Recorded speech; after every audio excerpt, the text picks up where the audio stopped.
Okay, so I am going to attempt what is essentially a NaNoWriMo speed run because last week sucked, and I am as I have said before, I am a professional writer, but I'm also a horrible procrastinator. So we are going to attempt to do 50,000 words as fast as possible. One of my favorite clients, Scribd, the app. They're really, really cool. If you have not heard of them, you should go check them out because they're way cheaper than Audible and you get just as much stuff, if not more stuff. It's like Audible and Kindle and stuff all wrapped into one. It's really cool. So go check them out. Scribd. I'm one of their writers. They do original content as well as like every other book in existence. And I owe them 2 Christmas books, which are obviously time sensitive because everybody's already getting into the mood for Christmas. So I was supposed to have these books done by the end of October, and I did not because I was working on other books and working on other things. So now I really, really have to finish these 2 books as quickly as possible because they were really due last week, even after they gave me an extended time. Anyway, all this to say, you can be a professional writer and a procrastinator, but it means that sometimes you will have to do a lot of writing all at once. But it's possible, and I decided to make a little vlog. What an old word now. It's such an old word now. I decided to make a vlog about kind of what I do when I've got a really big writing crunch. Give y'all motivation and inspiration for NaNoWriMo. I've got to do 10,000 to finish up one book that I'm almost done with. I'm going to try to get that done in one go, I guess one night. It is now 8:40 p.m. on a Sunday. If you've ever wanted to be totally in control of your own schedule and then self-sabotage using that control over your schedule, then freelancing is the life for you. JK, I really like the flexibility and that I don't have to work 9 to 5 and I can work when I feel like I have the creativity to do it. If you hear all of my crinkling, I'm trying to set up my perfect writing session. Okay, so like I said, I have 10,000 words. I'm not going to go and sit down and try to crank out 10,000 words without taking a break. That's insane. All right, even if you want to do a large number of words, that's just going to be too much. I found that when I am in a really big flow, and I think it's important, I talk about this in my NaNoWriMo videos, it's really important to have an understanding of kind of what your writing speed is, what's your sprint speed, what's your marathon speed for writing. I found that when I'm at a really good clip, I can do about 2,000 words an hour. Now that's like really focused, really on top of things. And then kind of my bottom, well, the bottom range is no words an hour, which we've all done before. But, and then towards the bottom, I get more around 800, 1,000 words an hour. It's a pretty good clip. Writing is a muscle. If you can't do 1,000 words, 2,000 words an hour, that's okay. I can do this because I have put in the time to really work out this muscle. And I also can't do it all the time. There are some days I can't write at all. Like a lot of days last week, which is why I have to do this now. So we're going to try to do 50K and as quickly. It's my speed run of NaNoWriMo. That's what I'm going to call this video. My NaNoWriMo speed run. I'm going to try to show you my tips and secrets. Oh God, I dropped pineapple on myself. This is already going well. And it was very hot pineapple. It's burning me. First thing that I do before a really big writing session, and I've said this in my videos, you have to make writing fun. You have to try to convince yourself. I mean, we do it because we like it, apparently. Why else would you force yourself to do this? So you need to make your writing session as much fun as possible. If you approach it like you do all the other work in your life, it's gonna suck. I got really good food. I got a big old plate of pineapple fried rice from a really good Thai place nearby. 9 and 9 in Pasadena. Recommend. And I got a nice big old thing of coffee to give myself a heart attack. Tastes like an anxiety attack. But this is like one of my favorite drinks. I love Thai coffee because it's mostly sugar. So I got my, yummy things. I'm gonna get my environment as nice for myself as possible. Not too much stuff around me because that gets distracting and cues my anxiety. Here's a big thing when you have a lot of writing to do, if you're on some type of deadline and you do have anxiety, you have to make it pleasant and you have to make it a fun game for yourself. Otherwise, you're going to trigger yourself, and anxiety makes it really hard to get anything done. When I'm talking about this time to sit down and write, it's talking about, like in my head, when I'm doing my self-talk, I'm thinking, okay, now I get to write. I'm going to enjoy this because I like to write. And, thinking about the fun aspects of the book that I'm working on. I'm working on a Christmas story about a girl who figures out that she's lesbian and goes and falls in love with a witch. So, I mean, who wouldn't love that? That's like, that's my job right now. So, focusing on the positives, and also, you'll get it done when you get it done. And that's a big thing I have to remind myself, otherwise I panic. I'm going to set a certain amount of time to work, and I'm going to make sure I take breaks. That's another thing that helps me not panic. I just set the time, and I do as much as I can in that time. And whatever I get done is what I get done. I put in the time, I did the work, and then I take my break, because I earned my break because I worked for however long.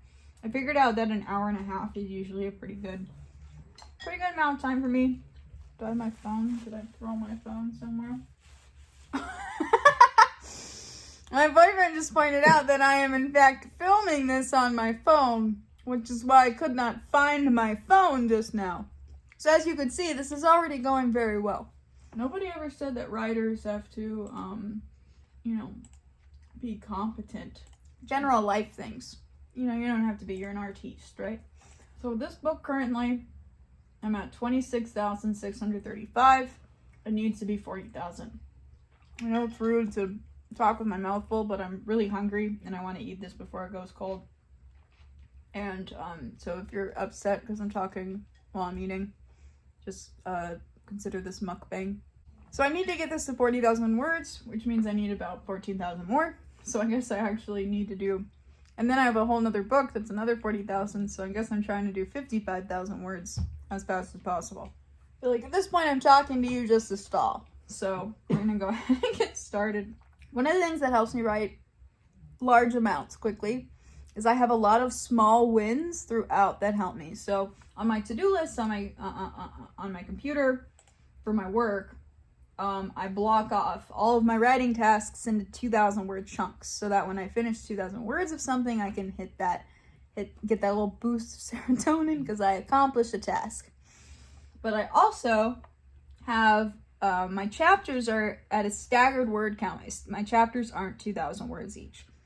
So I finished chapters, and that feels good. And that feels like an accomplishment. And then that helps me continue to keep going. So provide yourself smaller goals. Break it up into chunks. The only way to do a really, really big amount of words when you're writing is to break it up into smaller chunks. Let's see, where am I with this one? I haven't worked on this book in a while. So let's see, I'm on chapter 12. All my chapters are supposed to be less than 2,000 words.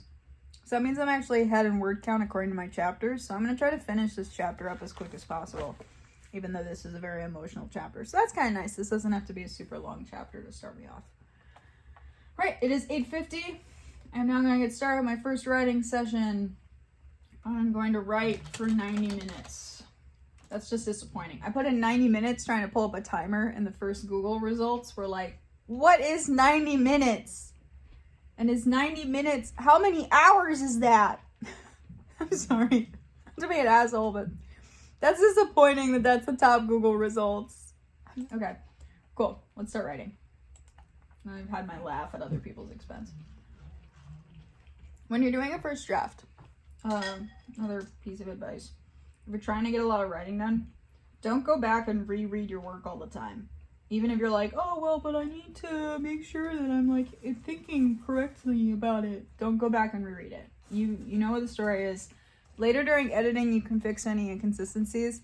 If there's a specific fact you don't remember that is important, like, oh, there's a detail of, like, what color is this person's hair. Go back and find that information. But if you could skip it, then skip it. Just ignore it. Put in the hair later. Put bracket, hair color, bracket. it's not worth like sitting and trying to read. Like I have 74 pages of this book and I haven't worked on it in a while. If I went back and reread the whole darn thing in order to continue working on it, that would take up a ton of time that I don't need to spend because I already have my outline. And if you don't have an outline, you probably still don't need to go back and reread the whole thing. Just like skim it, get a general idea of where you are, and keep going. Because going back and reading your own work is not going to get words on the page. I did go back a little bit just to see how long this chapter was. I know I only have a page so far. And even that feels like stalling. Like I just need to write. So here's another example of something that can slow you down.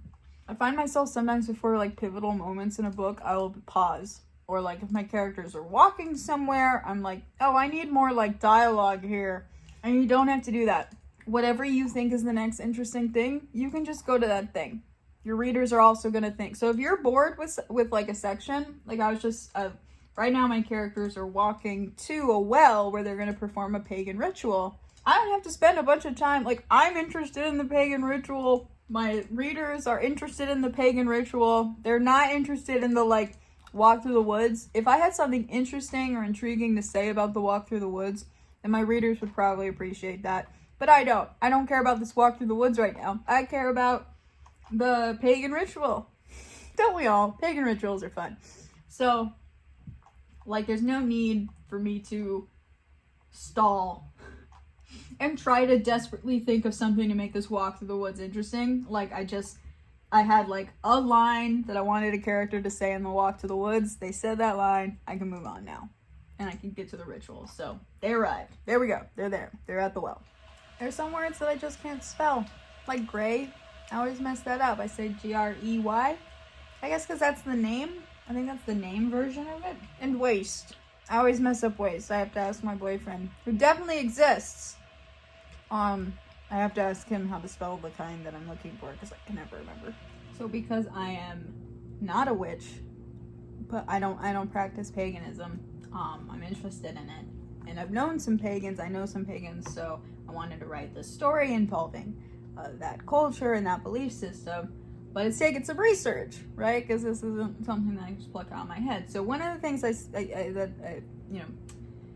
research can waste quite a bit of time because it is interesting to learn new things. I think that's one of the things that really draws writers to writing is we like inhabiting new worlds and we like feeling what it is to be somewhere, and research is one of the ways that you can do that, but it can often be a time waster. So make sure that your research time is before your drafting time. Sometimes you can come across something, you have an idea, you need to look something up, but have a very defined research question when you do. When I was doing the research for this book, I defined my question to specifically Yule, which is the winter holiday. One of the winter holidays. It's the one closest to Christmas. I defined my search around Yule. I only looked at things that had to do with Yule. Otherwise, I literally when I was researching, I was like, oh, I have a whole book on paganism. I could have sat down and read like a whole ass 300-page book. When you're trying to get through a draft, there's no reason to do that. Meticulously researched stuff is awesome, but you need to know how much time do you have.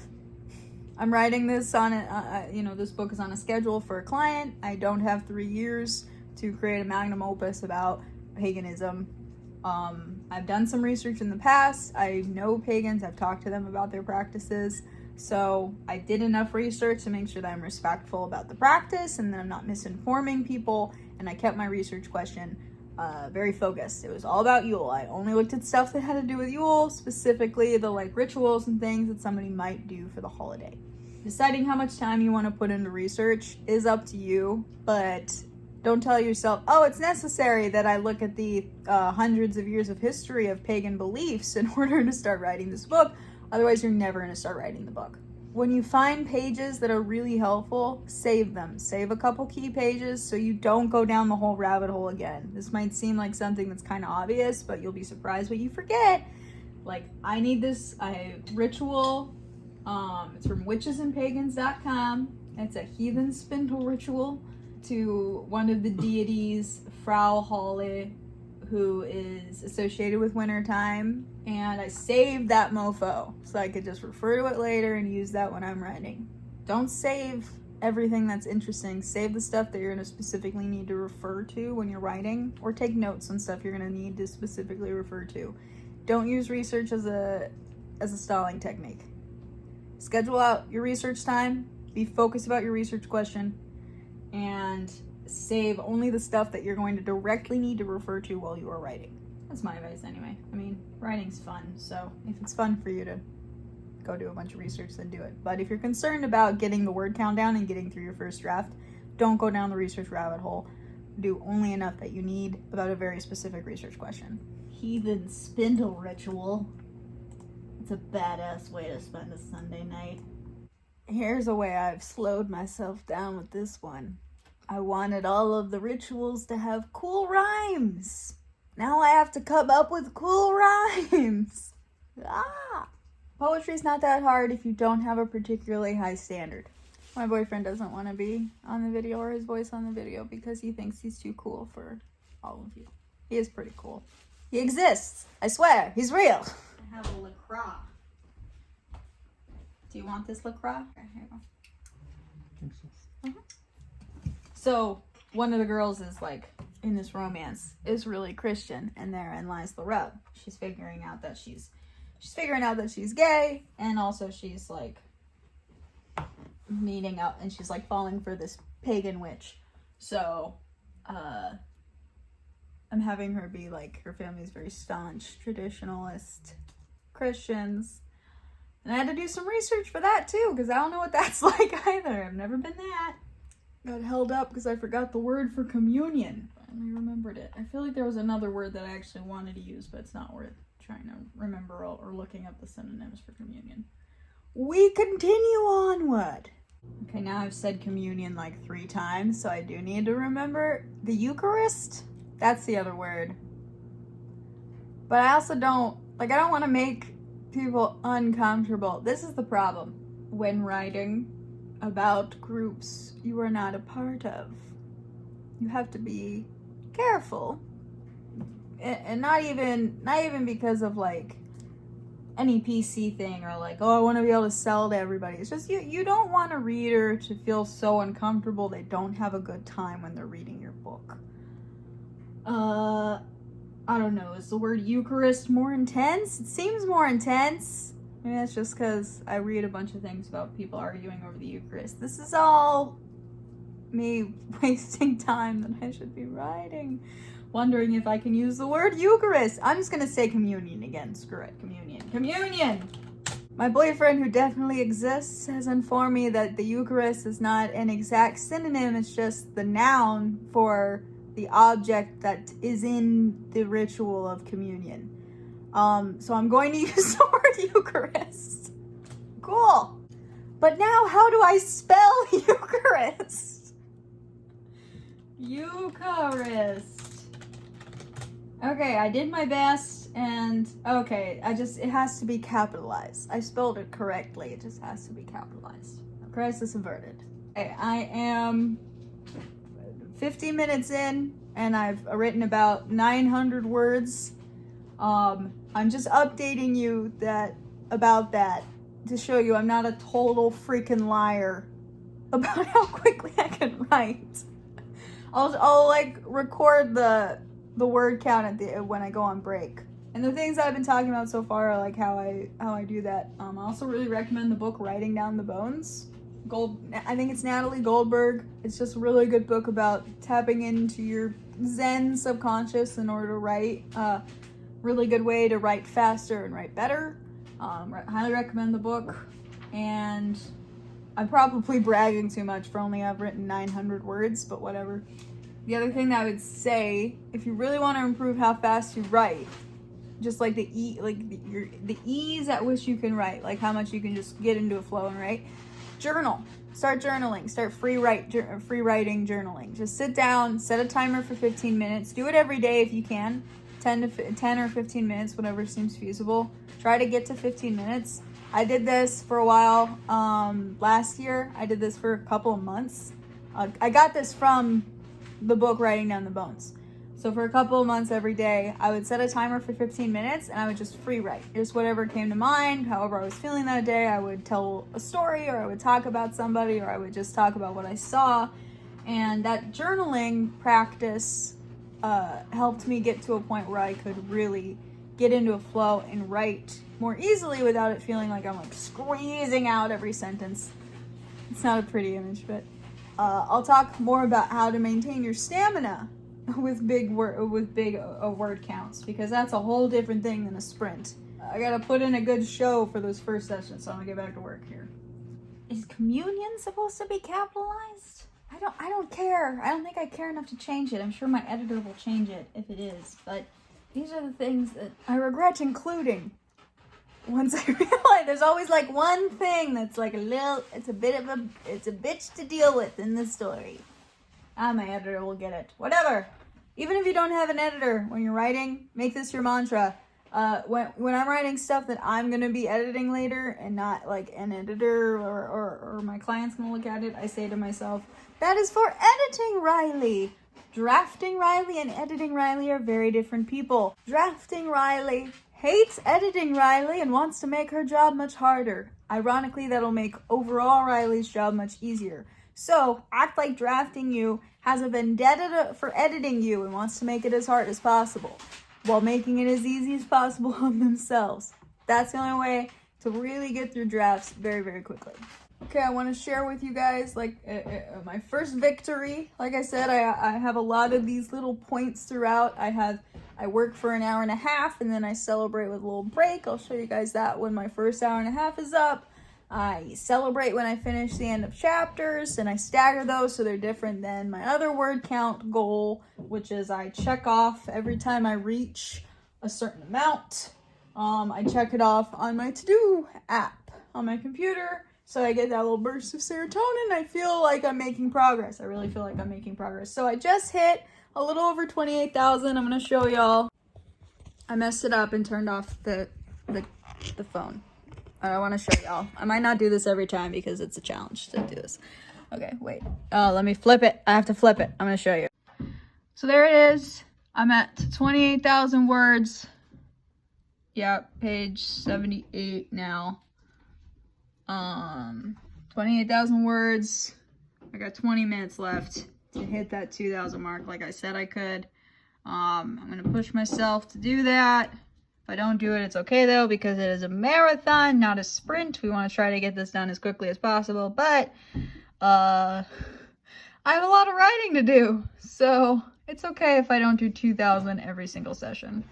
So here's an example of something that I do need to go back to look at. So my two main characters are about to have this like emotional exchange. It's not going to be super long, but I need to remember. I can't remember if they've come out to each other or not yet, which is important. So I'm going to just really quickly look at my last chapter, because my last chapter is the one where they like have a heart-to-heart, and I'm gonna have to see how much they actually like revealed to each other. Yeah, she did not come out to her. Although they do accidentally kiss. I love romance novels. I do a lot of tears threatening to fall. Like, they're not gonna cry. They're not crying yet. But the tears are sending angry letters. My characters smirk and grin a lot. I got a lot of sassy characters who smirk and grin all the time like assholes. There's another one that I do all the time I'm trying to think of. It's like a breathing one. Like, it's not as bad as like they release the breath they didn't know they were holding. Although I have done that one. I've done that one quite a bit, and I stopped doing it as much. But, oh, people, sighing. I did a lot of sighing. Again, a lot of sassy asshole characters. It's really my trademark. My trademark is sassy assholes. Oh my god, I was just about to write. She took a deep breath. Why do all my characters have to do that all the time? Maybe it's just because I, as an anxious person, don't do enough deep breathing, and I'm putting that in all my books. I don't know. I'm probably still gonna write it. It's something I say all the time, but I'm probably still gonna include it. She took a deep breath. It's in there. It's in the book now. I do use an outline, mainly because I found I was having trouble with pacing. I'm still kind of having trouble. I feel like I spend a lot more time on the front of the story, and then I kind of rush through the endings because usually I've written too much, and so I have to rush through the ending in order to fit into word count. So I started doing outlines, and also it's important in romance because there is a certain kind of romance plotline that people find the most satisfying. So, but I give myself a little bit, but I'm more of a pantser. I'm more of a riding off the seat of your pants type of gal. And I get really bored and I have a hard time writing if I don't have some mystery there for myself. So I try not to outline things in too much detail. This is going to be different for every person. But just so you know, like, you don't need to have an extremely detailed outline in order to write quickly and for long periods or to write a good book. I've written books with very, very sparse outlines that were fun and delightful. Some of my best stuff, according to my boyfriend who definitely exists, he says that, like, one of my books that I wrote in like a day with absolutely no idea where it was going, he says that's the best thing I've ever written. And then sometimes the things that I write off the seat of my pants are absolute trash because I haven't tapped into a really good plot line. So whatever works for you is the point of that. You need to try a bunch of different things. I've found that if I want to stay on track and get a lot of writing done, it helps me to have a plot that's decent. It helps me to have a brief outline that still leaves a lot to be discovered along the way. Just kind of general what happens in this scene. This is the main action of this scene, like a sentence that says what the whole chapter is about. I probably write faster when I don't have an outline because it feels more like discovery and I can go off on different tangents and I can figure out things as I go along and have fun with it. But yeah, my pacing and plotting definitely suffer. So if I have time to do a lot of editing on the back end, then I would rather pants it and just write out a book. But if I don't have time to do that, then the outline is definitely necessary because it just depends on how much time I have afterwards to do for editing. And an outline can help me stay focused and make sure that I get the action of the book done in 40,000 words or however many words I have for the book. Try different things, figure out what works for you. Whatever works for you is great. Sometimes people are like, oh my God, how can you not, you don't write without you need an outline to be a real writer. It's like, and define outline. I don't know. And sometimes it does help people. Some people are very organized. Whatever works. LaCroix.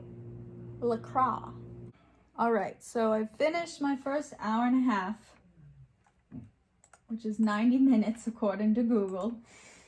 Well, and I am on 28,800 words, so pretty good clip, a little over 2,000.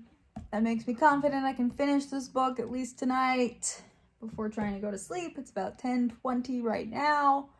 Don't worry, I slept until like 4 today.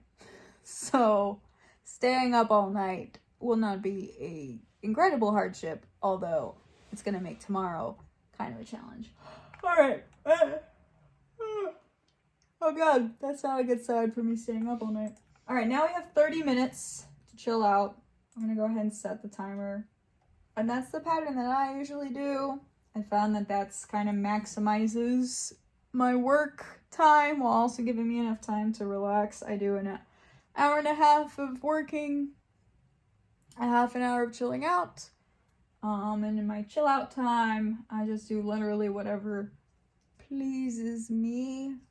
I'm bad about this, but really during these relaxed times, probably better to stay off social media because social media does not actually make you feel relaxed or replenished. I don't know anybody who comes off of after scrolling through Facebook and is like, that felt good. So, oh no, a lot of yawning during your like chill out times. Try to stay away from things that actually just make you more stressed.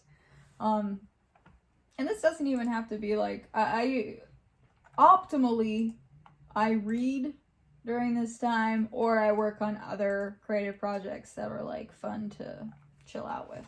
So that's what I'm gonna do.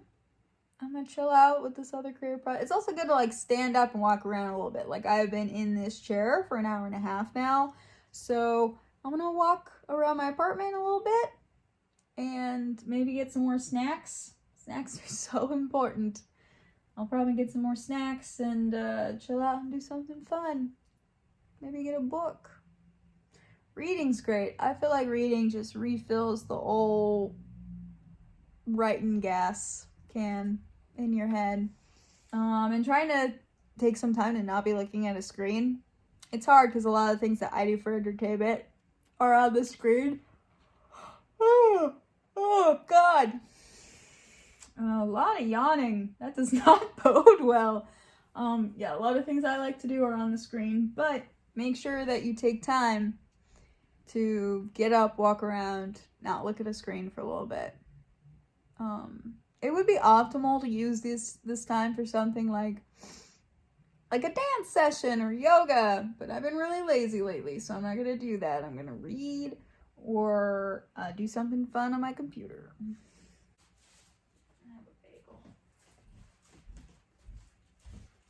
I eat a lot when I write. I find that I have a really hard time writing if I'm not simultaneously snacking.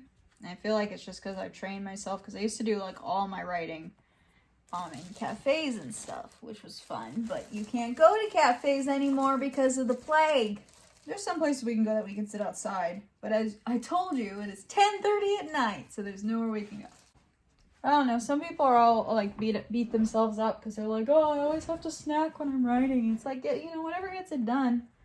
I mean, I'm not a dietitian, so maybe that's horrible, horrible advice that I should not be saying to people, but like, you know, whatever gets it done. Now the question is, do I want to eat this bagel on my break? Or when I'm back to writing? Probably when I'm back to writing. All right, I'm gonna enjoy my break now.